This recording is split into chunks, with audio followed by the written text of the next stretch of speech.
income is always underreported in these businesses because the guys take cash. I mean, it's just, if you're running a $4 or $5 million a year scrapyard, you're scraping some amount of cash out of that business from some guy somewhere in some commodity, because that's just how these guys are. 1, 2, 3, 4. Welcome to the Small Business Mentor podcast, where we shine a light on the black holes of business growth with your host, Alan Pentz. In each episode, we explore the leaps and bounds entrepreneurs make as they push their businesses beyond the 1 million mark into the realm of professional sustainable growth. Stay with us as we navigate the journey from brute force to finesse. Welcome to Small Business Mentor. We have Sam Bacon, Green Circle Demolition. All right, so tell me about your breakfast. What was it? I was having breakfast with a guy that he's 40, going to turn 41, and has just, I mean, he's a scrappy guy, but I mean, he's failed a lot of failure in his early in business, right? Yeah. I mean, he messed around. I mean, I sort of ran into him through YPO, but he was in the demo business for a while, failed. He was in sort of the commercial real estate, kind of bad timing, failed. Did an original landscape business that kind of didn't work out, and then figured it out and got it. I mean, but he's just. Did he start them or buy them? I mean, both. He's failed his way up somehow. I mean, I got to give him a lot of credit. I mean, he's stuck with it. And I mean, he got into YPO. And he did, yeah. And, it was interesting because I was taking some notes during breakfast, because I guess when you fail frequently and whatever, like you start to kind of step back and look at like, all right, well, what, statistically, what's going on here, right? So he was sort of rattling off like, everybody talks about half of small businesses failing in 5 years. But that 70% fail in 10 years? And I was like, I did not know that. That's even higher. He's like, yeah, most people are failing, and I was like, yeah, that's true. So he probably has some battle scars he can teach people, right? Yeah, no, I mean, and you know what? I mean, he's running a successful landscape company now that's, good. I think he got figured out that the value is in the recurring rev model. He's sort of cut out all the construction stuff. He's buying companies right. He's sort of, he's doing the right stuff now. And well, that should be inspiring to our search brothers out there. He did over a decade of pretty consistent failing before he kind of found something that he could. I think I need to have this guy in the pod. That sounds perfect for me. Yeah, no, he'd be good. I mean, dude, really, adopted, really interesting, whole startup story. He's a very transparent guy. So he'd be somebody worth talking to. All right. Tell us about the demo and scrapyard business. How'd you get into this? What is it? How do you make money out of this? So the demo business is a very tough to exit kind of income producing milk the cow deal, right? I mean, there's no real recurring element to it outside of your customer base, which is relationships and low pricing and all those stuff. So I mean, everybody wants to differentiate on service, on whatever, but it's like at the end of the day, it's tough. And the companies that are out there buying other companies are not particularly excited about, non-recurring rev models with big contract fluctuations, with large receivable balances, with expensive to fund growth. I mean, it's just like everything private equity seems to look for. This sort of checks the other side. And it's all like what? You're taking down some commercial thing. Commercial industrial buildings is all we're doing. And, if like you or a friend, we'd tear your house down for you so your son could come play on the excavator or whatever. But there's no real money in the residential side of the business. That's just a nothing deal really for us. So there's that piece, we get started in that, kind of doing more like interior selective demos. So if you go to a strip center and you want to put a restaurant in and there used to be a nail salon, we'd tear that out for you, right? So we started there, and we started doing asbestos abatement. That's a high margin part of the business. It's obviously they're not putting out new asbestos, so that there's less and less of that business to do every year. Ostensibly, although I'll tell you, when I got into that business 10 years ago, people were saying, oh, there's 10 to 15 years of this left. And I just left the conference middle of this year and they're like, oh, there's 10 to 15 years of this left. So it's like, I don't think anybody really knows. So we're going to keep doing it until it runs out. And there's other environmental stuff, like sort of once you become an environmental contractor, that's a very broad umbrella, right? Like, oh, do you do mold? It's like, well, I'm certified to do mold. We don't do a lot of it. Hey, will you haul away this contaminated soil? Yeah, we can do that. We're already there. So it's like that umbrella of stuff being an environmental remediation, all those kind of things, that can mean a lot of different things. And there's sort of generalist players that do a lot of stuff, and there's guys that just do mold. in Florida, right? There's a lot of mold in Florida. That's all they do. And so there's a lot of niche kind of environmental stuff. Is it like once you get the insurance for doing all this crap, you might as well just do it all? Pretty much. Then you go take some classes, get a license, depending on the state, and then you are an environmental contractor. How risky is it? There's a long tail on the workers' comp piece. So you're taking real risk on, sort of, you've seen the mesothelioma commercials and all like that. I mean, that stuff's real. No, and nobody really knows how much asbestos you got to breathe to get asbestosis or some of this other stuff. So there's those risks. But I will tell you, the bulk of the stuff that we're remediating is stuff that contains between 1% and 5% asbestos by content. So you kind of got to work in a fairly well ventilated area to have 1% to 5% be something that's really the concentrations of the actual fibers themselves or in the materials that are still remaining to be abated are pretty low. The reason that we make a lot of money on it is because there's a lot of perceived risk because of exactly what you're saying. But the real physical risk today, you use sort of your protective measures and you can mitigate a lot of it. You can get pretty comfortable with it. We took out a old, coal, I guess it was originally a coal-fired furnace at a house in 1910 house in DC. And when they came in and said, oh, there's asbestos, it was like this team, it was like ET, like the guys who came to get ET came in. Yeah. So, and again, that's why, you probably paid $15,000 for them to do that. It cost them $6,000. And, there's a little bit of, but the insurance, the pollution insurance, all the, all that stuff is, I don't know where your insurance costs have gone, but ours have, the last 3.5 years, ours have almost doubled. And, we joined a captive, which we could talk about. That's something that if you're in a higher risk business and you're pretty good at managing your risk. Let's put a pin in that. I'd like to talk about that because you're joining a captive that other people got together or something. Yeah, this is a group captive. There's a lot of different I'm not an expert on it by any means, but there's some different structures for different size companies. You got to have a certain amount of premium dollars to make it make sense. But when it does, it is a long-term plan. You need to plan on being at a minimum of 5, really more like 10 years.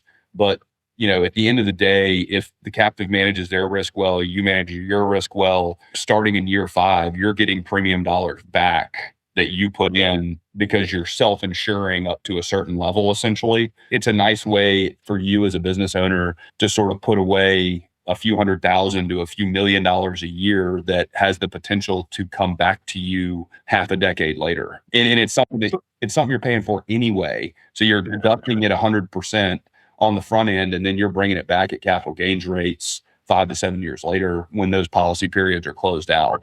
But you're taking the risk of the collective captive, right? So what if you have a bunch of dumbasses not running their business? The thing with a captive is they can only, obviously, so you're out, you have a sort of first dollar risk you take, right? Hey, they underwrite you based on how an insurance company always underwrites you with hey, how much risk do we see based on your loss history and all this different stuff. But at the end of the day, if your captive has what they call a frequency problem, where there's just tons and tons of small claims that are happening all the time, it can blow the whole deal up. If you have a severity problem that's not terrible, that's sort of why you have insurance, right? A couple of big claims a year, you eat into your reinsurance layer, everybody chips in a few bucks and you kind of move on. But if you start having, just tons and tons of claims, and it's expensive, there's big collateral requirements, you need to be committed to doing it for the, medium term. But yeah, if you're in a high risk business, they're captive, they're group captives out there. It's something that you should definitely explore. I was thinking about it because I was talking to this guy about cyber insurance, bunch of stuff, people getting money stolen from them. And basically all the policies now have all these riders that if you go into them, basically you're not going to be able to make a claim. So he was educating me on that. And I was like, oh, maybe we should all just do a captive and make it. But you got to have the captive. The captive's got to crawl up everyone's ass and make sure they're doing stuff. 1 out of every $3-ish is just going to fees and brokers. And I mean, it's a fee heavy game. AIG gets paid 5% to put their name on the page. The running carrier, it's 5%. You want us to put our name on that piece of paper? It's going to be 5%. You're like, man, it's a lot of money just to. That's what a federal guarantee does for you, huh? Yeah, that's right. All right. So tell us about, the other part of your business, right, is scrap yards. Yeah, so the demo and the scrap business, that they sort of go hand in hand, anywhere from 10% in a bad year to 20% in a good year of our gross revenue on the demo side comes from scrap. So I come to tear down your building and 20% of the stuff in there is actually paying me money. It's copper, aluminum, steel. The biggest chunk of that for us is steel because that's the heaviest, largest building components that we're typically recycling. But so, I sort of learned the scrap business through the demo business. And I actually officed in a scrap yard when I started the demo business and worked some there and like learned a lot more about the scrap business. And, the scrap business there's sort of three models that I see people kind of running. There's the broker model where it's just asset light. You're just in there. You've got relationships in Asia and you're aggregating material. It's high volume, low margin brokerage, right? Like just we're shipping loads to Taiwan. They're taking apart motors by hand. I can pay you a little bit more than you're getting here, and I'm going to make a small spread. So those guys are just literally sitting by a phone. They may have a small warehouse somewhere where they consolidate stuff. So that's sort of the one exporter broker model. Then you have the processors. These guys are manufacturers in reverse. They're trying to sell pure chemistry to end users. So they take a car and they break that car down through their shredders and their non-ferrous recovery processes, and they end up with steel, aluminum, brass, copper, all these different elements. And they're trying, the purer you get that, the higher the dollar you get. So you're getting a premium for breaking down a product into the purest chemical element you can break it down into. So there's guys that do that. And then there's guys that are kind of like us that are mid-level aggregators. So I sort of think about us as kind of Amazon in reverse. Amazon sort of buys wholesale, sells retail, and we do the opposite. We buy retail and sell wholesale. So we're getting a premium for aggregating and upgrading materials from the general public and sort of consumers. We're moving into the processing, and this is something that I didn't really want to do because I think the trap a lot of people fall into in the scrap business is they try to do a lot of different things well. You want to be a good broker. It's hard to be a good broker, a good processor, and a good sort of customer service driven mid-level aggregator of scrap at the yard level. And there's a lot of guys that try to do it all. And I was sort of trying not to, but there's been a ton of consolidation in the scrap business, especially in the Southeast. And we're just running out of end markets to sell our shreddable material to at a spread that makes sense for us. So we're having to take it in-house and vertically integrate to sort of maintain margins and support our business. It's been an interesting shift. I mean, when I got into this business, 2015, we opened our first scrap yard. We had about 6 people that were competing for our ferrous, our, 6 to a magnet scrap. And now we've got 2.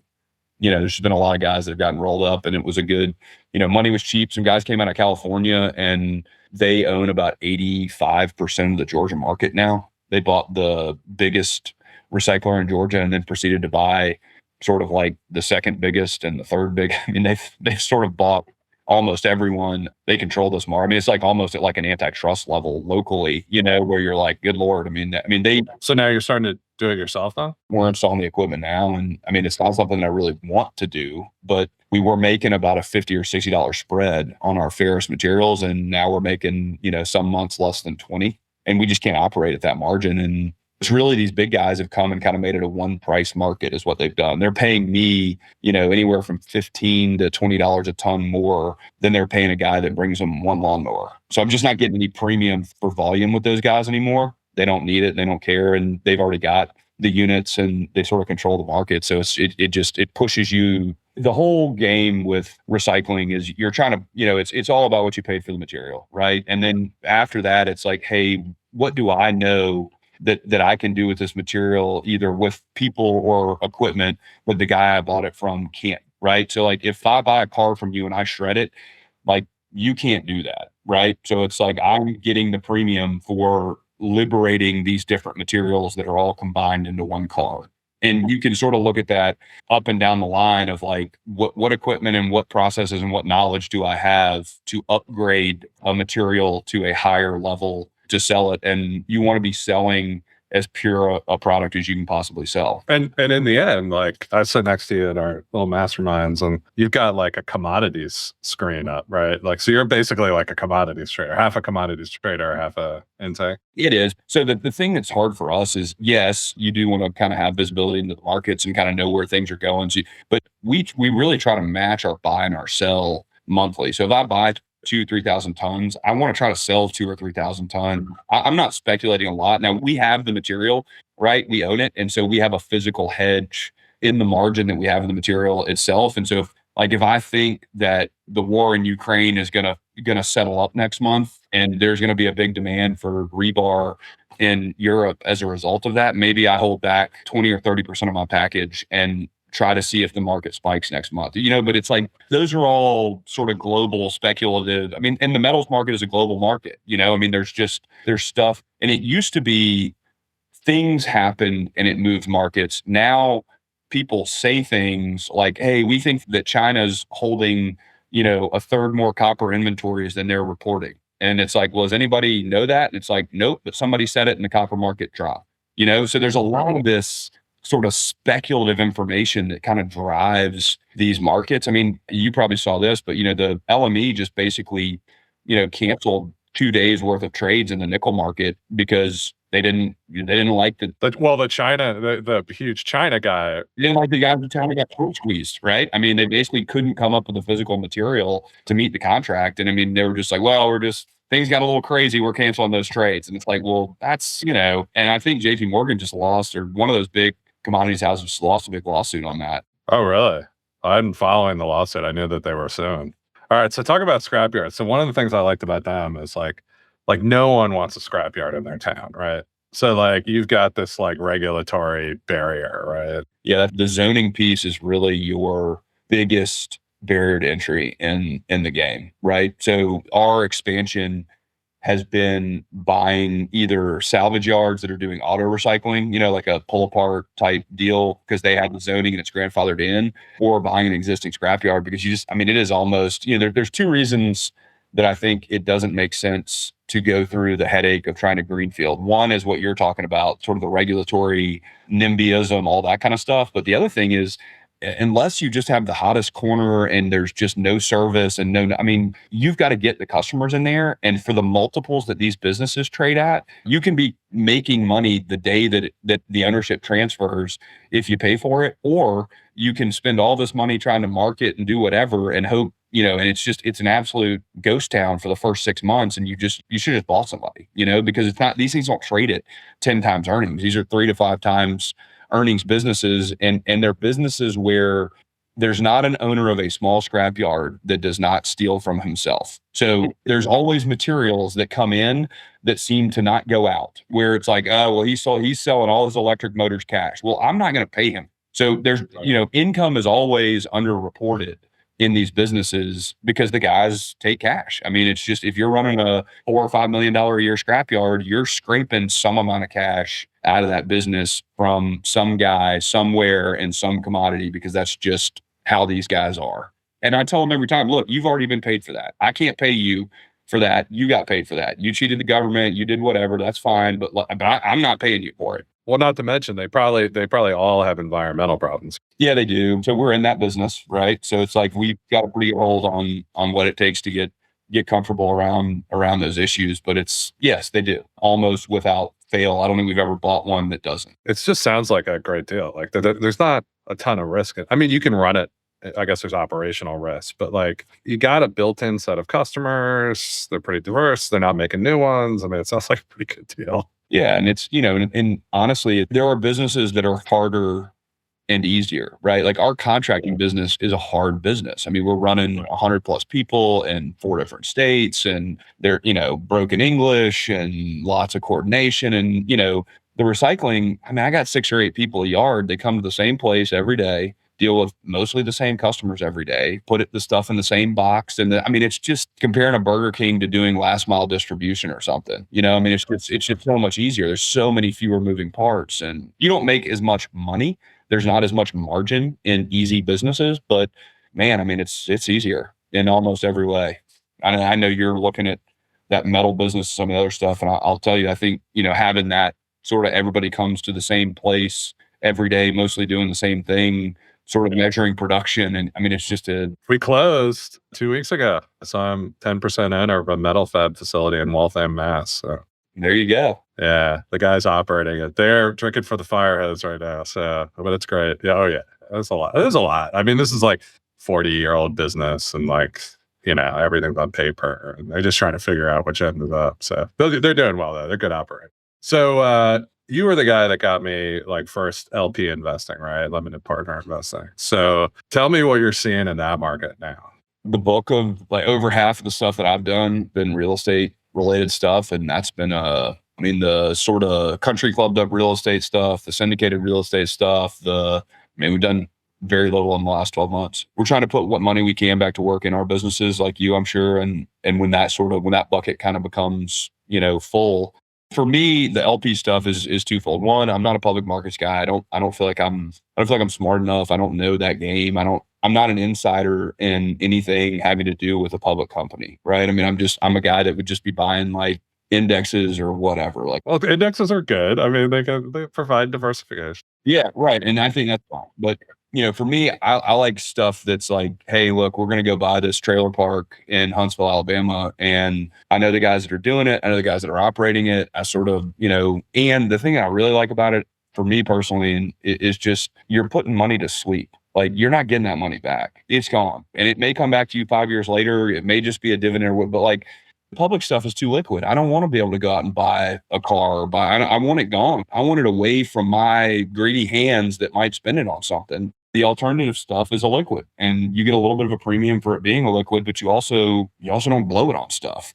Yeah, well, here's my problem though. I would assume you're still seeing LP deals. So my sort of minimum return profile is like, if I don't think I can get 15% sort of IRR on a deal, I just don't think it's worth, I'll just sit on the cash. And what's happened is money's become, equity's become a lot more valuable in every sense. And you're getting a lower return on it because they can't leverage it in the same way. So it's this weird intersection of, hey, your dollars are worth a lot more, except the problem is we can't promote them in the same way. And you're actually going to get a lower return for putting this money at risk. And, I just haven't seen much yeah, I just feel like the private markets don't correct in any kind of near time frame. So like you're looking at like an apartment REIT and it's down. Now it's not down now, but it was down 50%, and you're still seeing the same freaking terms from a year before on a multifamily, right? Yeah, the stuff that I see constantly that I think is interesting is, hey, we're buying this at a discount to replacement. We're buying this at 50% of what it would cost. It's like, yeah, that's great, but I feel like that's sort of the office argument I see out there all the time is, hey, if you had to build this today, it costs $200 a foot, and we're getting it for 40. It's like, yeah, but it doesn't have any income, and nobody like, well, who cares? Like, what are you going to do with a building that's, it feels salesy. Like the PE guys got a line from headquarters and they just use that all over and over and over again, right? Yeah, exactly. Well, and I think I do still believe there's just a ton of money sitting around waiting for some. Yeah, waiting for some kind of distress that just hasn't really materialized. So you're not doing that trailer park. The group that I do that with, they haven't bought one asset this year. They tied up and last year in 2022, I think they bought 9. 23, they bought 0. They did a land deal we did, which I think was a good deal outside of Texas. That was just like they found a good basis on some land when they were hunting around for something else, and they're going to flip that next year to a home builder. So, I mean, they're still doing some opportunistic stuff out there, but it's just, they're off 90%, 95% from where they were a year ago from a deal. And, I've got a guy that does the multifamily sort of capital market stuff in Atlanta for CBRE. I mean, they're off 90%. All those people that live on transactions, commercial real estate transactions, they're dying. It's like the largest delivery of multifamily across the country in like 40 years over the next 12 months. I was just like, I'm not investing in this. Yeah. I'll tell you the one interesting deal that I wish I'd gotten in on. These guys out of Birmingham, and I can't remember the name of the group. I will remember it at some point during this call. But anyway, they're going to these multifamily guys and basically saying, look, we see a lot of demand for temporary corporate housing, like these traveling nurses, these whatever, and we want to take 10% of of your brand new product that's coming online, and we're going to pay you an above market rent split. And we're going to do sort of the management of filling these units up with shorter term tenants.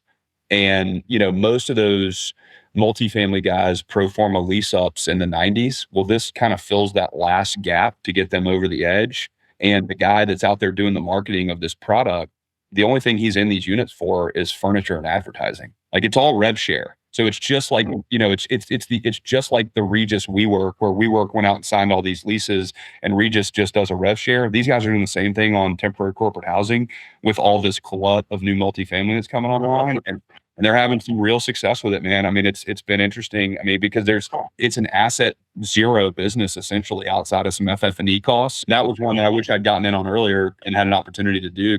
So then how do you manage liquidity then if you're putting all your money into private, untappable? Well, I mean, we have a certain amount of money that we got to keep for our core businesses, the core capital stuff. So You got to keep your 2 months capital because of our. we actually do a little bit more than that because I just am, conservative on, I think I like my people more than 60 days worth of paying them. But then we got the stuff that we sort of allocate for the following year that we think we're going to be able to put to work within our business. This year we bought a bunch of equipment for the recycling business, stuff like that. And then you've got excess dollars that, if you're profitable and you kind of know that on a monthly, quarterly basis. And you've got the calls, you kind of see where. But one thing that's really tough about the demo space and all these contracting businesses, and hopefully you're fat business, you've got a better sort of revenue cycle management than we do. But I mean, our days sales outstanding is over 60, like not including retainage always. So if we have some good months and bill a few $1 million a month, I mean, the cost of running this business is financing receivables. I mean, we're a bank. What did you say DSO was? It's over 60 days. For us, every day is worth about 80 grand of cash flow. It's a big, I mean, if we can just get that down to 50, we have an extra $800,000 that showed up in cash from 60, so it's a real, managing your cash, as Greg likes to say, you only get to run out of it once. It's a real thing. And honestly, as you grow, that's the biggest cost of growth is just, hey, can I fund this next job, out of current cash flow, or have to borrow money because we're making money? Yeah. It's that chart out of Simple Numbers where he's got like profitability level and like day sale outstanding. He shows you how long it takes you to get your money out. And it starts getting up. But if you're at 10%, you got like 60 days plus, it's like 2 years. It's like crazy. In the metal fab, it's better. I mean, you get some up front. You're getting some deposits, some midterm. Yeah. Because there's like equipment and stuff, like materials and stuff like that. So, well, you're making a product, right? I mean, you're selling a product, like an installment sale kind of thing. Yeah. And then you can kind of play with like how much of the product you're going to get. Because you got like volume purchasing you want to do, and the client's going to maybe do it for multiple times. So you are holding some inventory potentially, but there's a little game there, and we're new, so we're going to be working on optimizing that. But yeah, I don't know. I mean, maybe I should be, instead of going into the markets, I should be plowing my money into more metal fab facilities or something like that. I mean, look, if you're disciplined and don't spend your money, and the opportunities will come, and that's for us. It's like if you told me 10 years ago, we have 4 scrap yards and all this other stuff going. It's to your point, you kind of set a bar, and then the bar becomes meaningless 3 to 4 years later if you keep pushing and you just kind of move it all the time. And it's like everybody's got a number when they're 25. I just had a discussion with my YPO forum mates, and it was like, what's your number, right? Like, what's this mythical number that you'd like sell everything and walk away? And my point is always like, every time I get close to it, like the number goes up. So it's like, there is no number, right?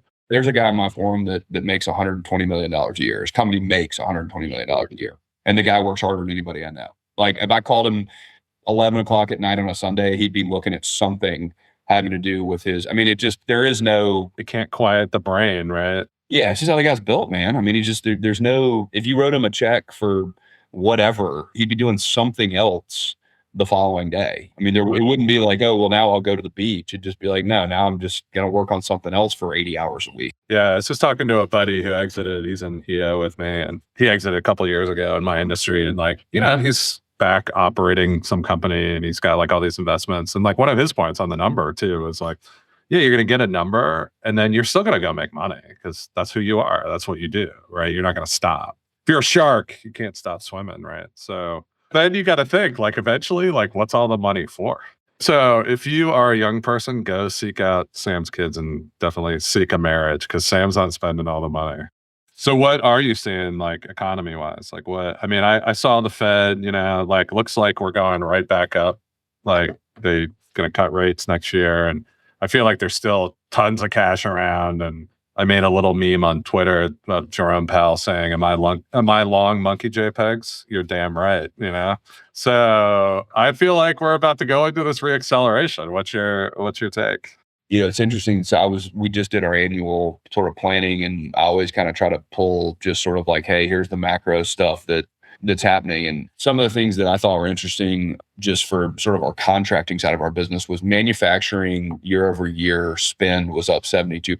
72%. 72%. Unbelievable. That was where did you get that? In the US. So ISRI publishes all these stats. I can send it to you, but it's the scrap metal recyclers. They post a bunch of sort of industry stats on, because they're looking at like who's consuming raw materials, right? And construction. And if you look at steel mills, construction's like almost half of the material they're producing. So they track that stuff pretty close. But overall construction spending was up 5% year over year. This year for us was a pretty flat year. A lot of that is because of the markets that we play in. And, I feel pretty fortunate that we're in the Southeast. I think it's a good place to be, generally good population growth, all those kind of things. And we're projecting for, next year, hopefully we're flat to up a little bit. And I think it's interesting because the scrap business, I could tell you right now, if you give me sort of a rough band of where commodity prices are going to fall, I mean, our operating costs are almost 100% fixed. I mean, the only thing we don't know is what are we selling this stuff for next month?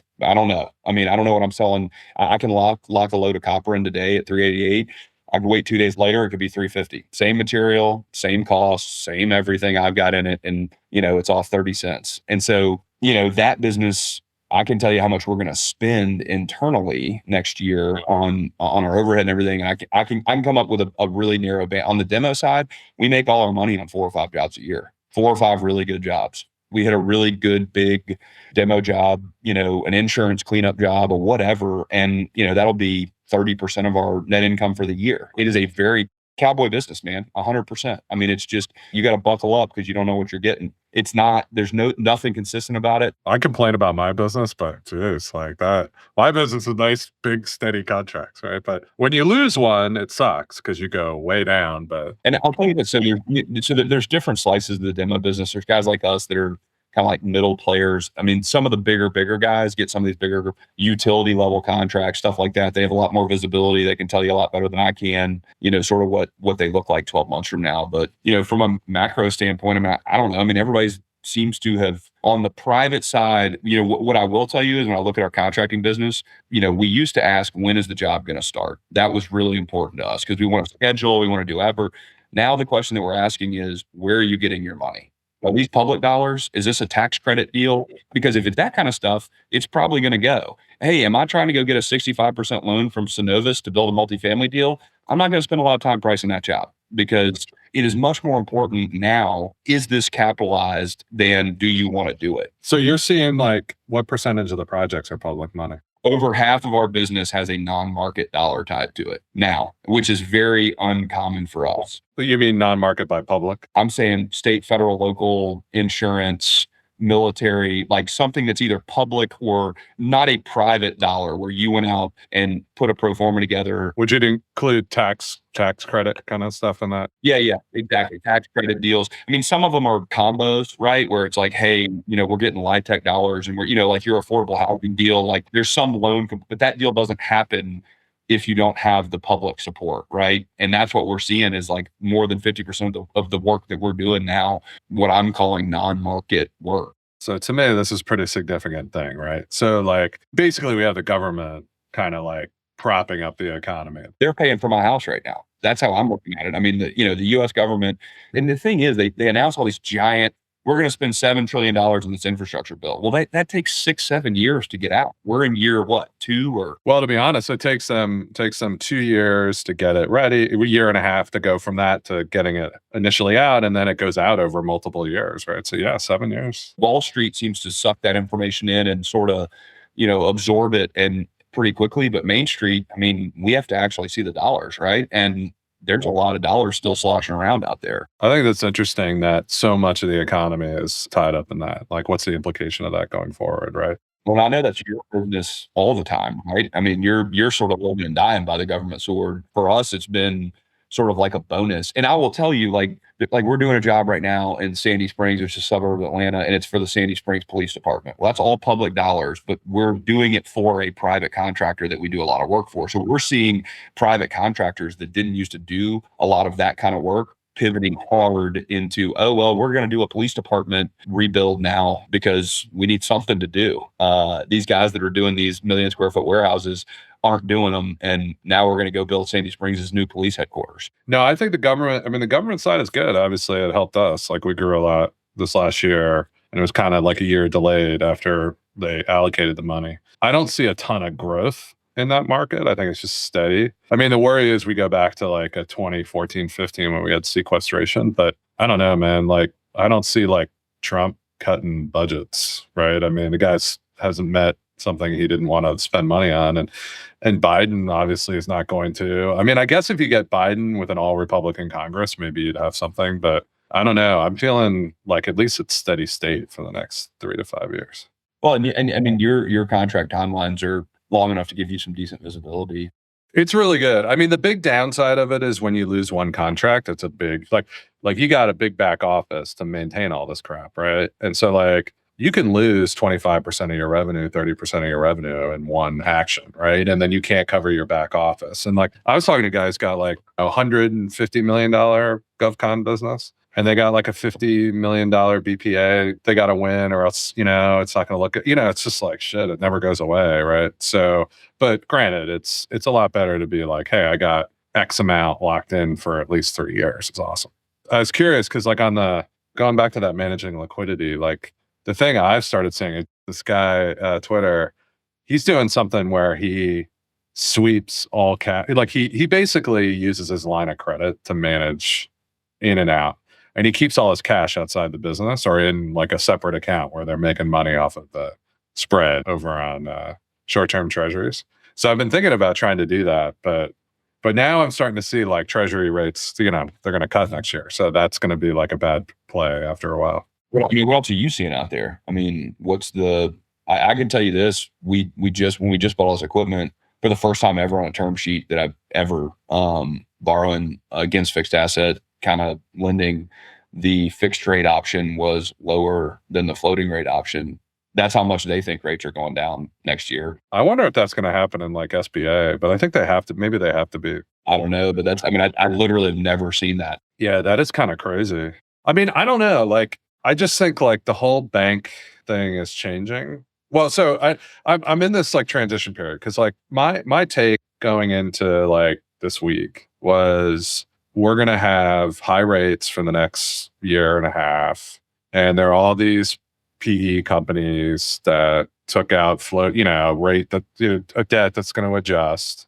And like, we really haven't seen the wall of maturities, and that was going to happen. Then there are going to be a bunch of bankruptcies and everyone's going to freak out. And all this dry powder was going to disappear because the LPs were going to be like, you're never raising for me again if you deploy my money. So that was sort of my take. And now I'm like, what the hell's going to happen? Like I think Powell just said off to the races, right? So if we have declining interest rates, I mean, even a couple of points, a couple 100 basis points it's going to reignite everything, right? Borrowing comes back, and like that local banks are better off in that. Yeah, everybody talks rates. I mean, when we did our facility 3 years ago, it was 125 or 150 basis point spread. This most recent loan was 275 basis points in spread. So spreads it's not just rates. I mean, when like the banks are building in, I mean, they've more than doubled their spreads on a lot of stuff. And so if spreads are still 125 basis points, then people can live with that. But when they're 300, I don't know. I just feel like that just never gets discussed. It's like, hey, these banks have widened out in a way that if they feel like rates are stable to declining going into the next cycle, you're going to start to see these spreads compress again. And that's going to help a ton with people getting deals done. That's interesting because that's exactly the opposite of what's happening in the public market. So the credit spreads have been narrow. So that's interesting. So like in this sort of like private market, because I guess we just did this SBA deal, but I haven't like been out on the market for debt in a while. Well, I hadn't either until we wanted to buy all this equipment, and then I was like, man, check this out. So this is the high yield spread, and like obviously peaking here, but like it's going way down. So there's a big disconnect there, and that's like a high yield is going to be a rated public company, I think. Yeah, I don't know. I mean, so that makes me like a little more uncertain about next year. Like maybe it's time to be giving out fixed rate debt to people. That's probably what you should be doing, right? And then you're going to have like declining rates. Can you get equity-like returns with a debt-like profile? And I think there's guys out there that are doing that. And that's been a long time since you've been able to do that. But does that go away next year when you start seeing a declining rate environment, or are people still going to need sort of this non-bank capital to keep going? I think so. Because here's my take is like, I think we're going to probably ignite inflation again. I think like they might not raise rates that much, but in an election year. So I think you're going to have inflation going up. And I think that the banks are permanently, I mean, they're going to do better, right? But I think because of what happened with SVB and everything, they're permanently going to sit on top of these guys, the regulators. So I think you're going from whatever 3,500 to 1,500 banks, and they're going to be less active. And up until a couple months ago, the only banks I saw doing anything were doing SBA stuff, right? So I think private credit's here to stay. I mean, that's going to be the market mostly for anybody who has an SBA. And they're going to take down no way they're going to allow them to take up their commercial real estate portfolios for a long time, right? So I don't know. I see it probably, I see capital staying relatively scarce, and I don't see rates going like way, way down. And if they're getting 2.75 spread, that's right. I mean, that's on me. There's probably people that are getting better than that, but that's on a no PGs. I mean, there's risk in there for them for sure. You have a pretty asset heavy business. We do. Yeah, the real estate's a big part of it because you have to, for the recycling, not owning the real estate is a big risk. Like we've talked about, if for some reason you get non-renewed or whatever, you don't have a business. It's not like you can just go build another Burger King, I mean, you're not going to be able to do it. That's why we bought the metal fab building too. I mean, what I was saying, if you got to go relocate all that equipment and try to find some way, it's like, it's almost like, hey, I don't even think it's worth doing. Yeah, right. And this equipment is so old. Like, I don't know if you could move it. Like, it would just fall apart. So that's it. Yeah, it's interesting because I was thinking about it. I was like, yeah, well, it'd be attractive to buy a bunch of these and consolidate them. But I don't know if we could even do that.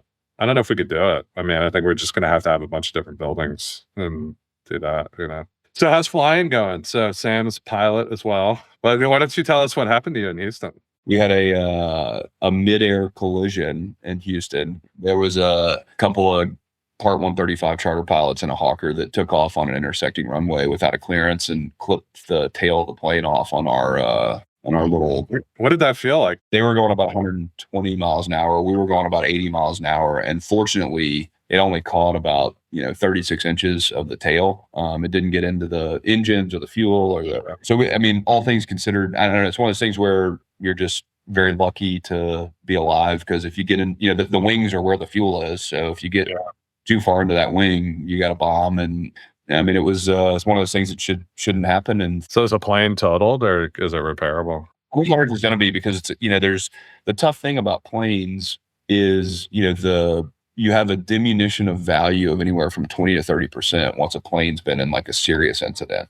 And they don't make that particular aircraft anymore. It's a legacy aircraft. And so there are no parts they all have to be made. And some of them are like 400 days out for production because they don't even have the tools to make the part so it's a whole mess, and it'll, hopefully it gets worked out and, we're back flying around again. But oh man, Sam's grounded. That's tough. It's tough, man. I've been making do. All right. Well, I got to hop, but this is awesome. Cool to catch up, Sam. Talk soon. All right, man.